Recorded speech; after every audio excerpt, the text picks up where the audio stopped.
হ্যাঁ আসবেন আসবেন ওপরওয়ালাকে বলবেন যেন এইভাবে আগাতে পারি, আপনারাও পাশে থাকবেন। না এইরকম এটা হচ্ছে নোবেল কজ, এরকমই আমি অবশ্যই আগে আছি, এখানে আমি আগে আছি, এটার জন্য আমি অবশ্যই অ্যাপ্রিসিয়েট করব।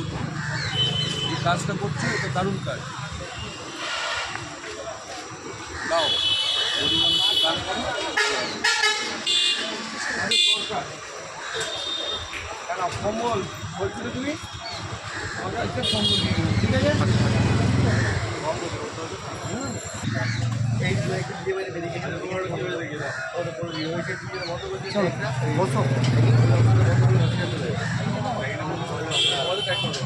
তখন বেরিয়ে আসতে ওইটা বন্ধ করা মানে মেসেঞ্জারে চলে যাবে। যা হয়ে গেছে তো মেসেঞ্জারে